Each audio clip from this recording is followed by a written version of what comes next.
Orlando just took a massive swing. The Memphis Grizzlies trade Desmond Bane for Kentavious Caldwell Pope, Cole Anthony, and 4 unprotected first-round picks and 1 first-round pick swap. Look, I had known from our conversation with Eric Pinksix, who Eric's one of my good friends, that Orlando was looking to move off of Kentavious Caldwell Pope. And we had known for basically since the deadline, or even before the deadline, that they were looking to move Cole Anthony. And yes, it's 4 first-round picks, but they needed a bona fide shooter. So was the price a little rich? Yeah. But you're getting a legit third option, a guy who's going to be your third leading scorer next to Franz, Wagner, and obviously Paolo Banchero. So to me, when you look at this situation, it was more about, for a team that people don't realize, Orlando is statistically this season was not a good shooting team. They were a team that struggled, all right, when it came to being a part of this unit. And I think the biggest, or not unit, but being a three-point shooting unit. And to me, the biggest part about all of this was this offseason was finding a way to alleviate their three-point shooting, deficiency. Because statistically, I don't know if you guys knew this, this was a team that was ranked the 3rd worst in points scored per game. They were the worst three-point percentage. They were the 8th worst three-point attempts, and they were the worst team in the league in three-point makes.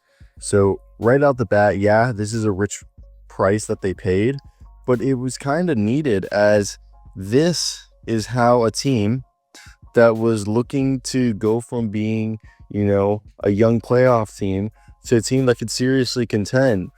And it's an aggressive move, but it's a team that they've built through the draft, and they've gone out and tried to get a Jet Howard to help their three-point shooting. And yes, Kentavious Caldwell Pope had an okay year, but for the price that they were paying, part of what they traded was to pay to move off the contracts to Memphis in Cole Anthony and Kentavious Caldwell Pope, and then also paying for Desmond Bane. So that's where I think the two things there. While for Memphis, I think this is great. You move off of Desmond Bane, you replace him with Kentavious Caldwell Pope, who, yeah, he makes a little bit less than what Desmond Bane made, and he's not obviously the same player, but he's going to be able to provide you more defense. He's a guy who's consistently healthy, and he'll be a decent three-point shooter. Obviously, again, not the same caliber. He's on a little bit of a rich contract. And you finally have a backup point guard to replace the backup point guard hole you've had since Mr. Tyus Jones left. So to me, the biggest thing is when you look at a guy like Desmond Bane, I think you have to understand that the Orlando Magic needed a guy. They needed a guy. They couldn't keep waiting and hoping that they were going to be able to find somebody in free agency when this is a weak free agency class. And I think that was the primary thing, as I think they looked on the market, they looked at free agency, they looked at the draft, and they felt like making this move was the best move that they could possibly make to help raise their floor for a team that, again, I mentioned to you guys, was not a good scoring unit. And if you look at Memphis, I think Memphis, you get a bunch of picks to allow you open up some cap space. You were able to replenish some of your depth, and you move off of Bane, which I think they hit their ceiling on what Bane would be for this team. And by moving him, it allows you to have the flexibility to try some new things.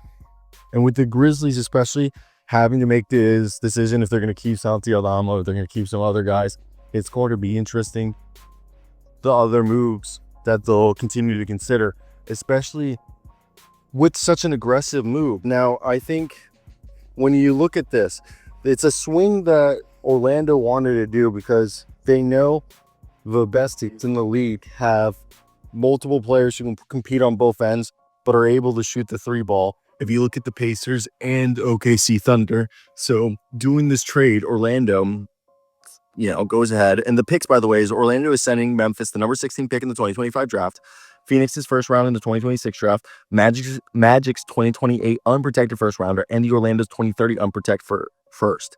Sources tell Charania of ESPN. The pick swap is likely protected in 2029. Crazy deal.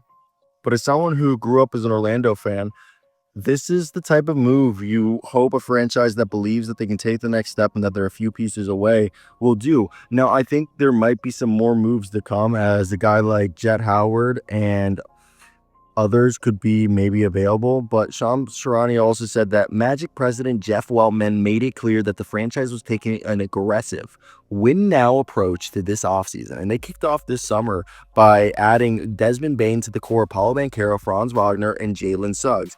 And that's another thing. If we just want to sit here and stand and talk about the roster, Franz Wagner, Paolo Banchero, Jalen Suggs, Desmond Bane, Wendell Carter, Anthony Black, Tristan Silva, Goga Batazde, my apology, right? Goga Batazde from Georgia.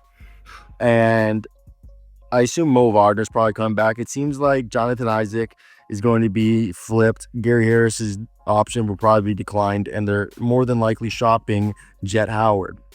So if you're a part of this organization, what would be maybe some of the moves that you would do and why? Because this is a team that's clearly trying to take their steps towards contention.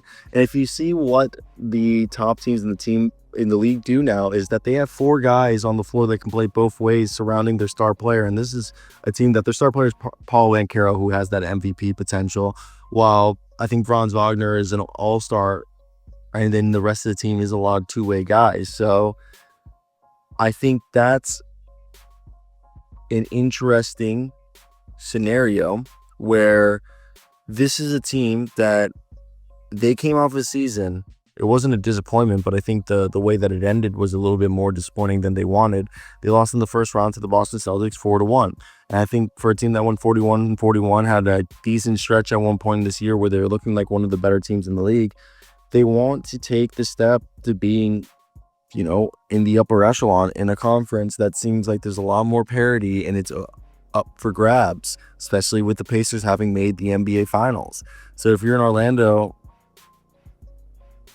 Magic fan, my apology, or Orlando Magic fan, this is a year that I think they're going to make a strong push and really try to compete with the best teams in the East and in the NBA. So that's it. That's my thoughts. I want to hear your guys' thoughts on this trade that just happened. Crazy stuff. Who would have thought? That's it for me. Peace out.